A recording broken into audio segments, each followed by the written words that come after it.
As someone who's addicted to fishing, I've always enjoyed talking about it, except for one instance when something inexplicable happened. I'm referring to when my friend and I experienced something odd during a night of fishing. It started when Ben and I went night fishing on the river. It must be said that Ben was a skilled fisherman, and whenever he caught a fish, its size was usually bigger than average. After a few hours of fishing, I got hungry. It was boring when we didn't prepare anything, so we had to eat whatever we could find or catch. I suggested packing 2 or 3 fish and grilling them, as I was in charge of packing the fish and Ben was in charge of finding firewood. Ben went to the edge of the forest to find some not too far from us, and along the road he found plenty of dry branches lying around. After collecting some of it, Ben was startled to see something red in the dark of night. As he got closer, he discovered a red dress. He wondered what the hell was going on. At the same time, I finished wrapping the fish, just waiting for the firewood to grill. After a while, Ben returned with a bundle of firewood wrapped in the red dress. Originally, Ben intended to use it to light a fire. I didn't bother too much with him using the red dress as tinder for the fire. We talked while waiting for the fish to cook. After chatting for a few seconds, Ben's face suddenly changed as he stopped talking.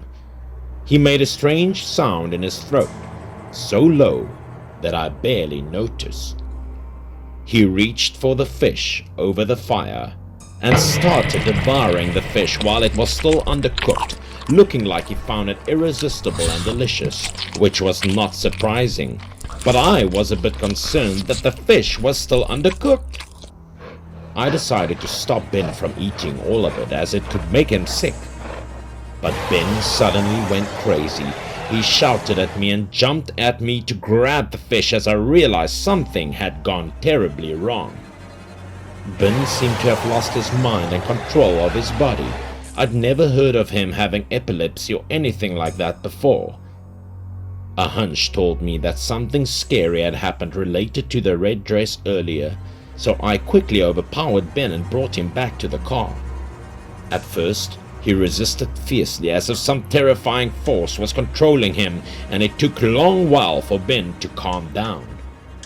Ben fell asleep, and I wanted to take him to the hospital to make sure he was okay, as the situation seemed to have passed. I finally decided to rather take Ben back to his house. After getting everything sorted and packed, we left. Eventually, Ben was back home with his wife sleeping in bed. But late at night, his wife was woken up by a strange sound. She saw him rummaging through the closet like he was looking for something. He tossed his clothing everywhere and didn't reply to his wife either. Only then did he find his wife's light red dress in the closet. Ben pulled it out and looked at it for a while. Shockingly, he decided to put it on. Then he went to sleep as if nothing had happened. His wife felt strange but thought her husband was just sleepwalking, so she didn't say anything and fell asleep after a while herself. Early the following day, when she woke up, the wife did not see Ben next to her and had no idea where he might have gone. She called me to see if he was at my place. As soon as she asked, I remember how Ben's expression changed since grilling that fish. I quickly drove his wife to the riverbank where we fished last night to have a look. As we guessed, we found Ben in the forest. He was kneeling in front of a tree with his wife's red dress hanging from it. Both of his feet were covered in blood, perhaps because he came barefoot. It was not a short distance. His wife was just about to walk up to him to wake him up, but as soon as she touched him, he fell lifeless to the ground. His whole body went cold. His skin was also red and raw, his breath extremely weak. and his condition seemed critical. I decided to drag Ben back to the car.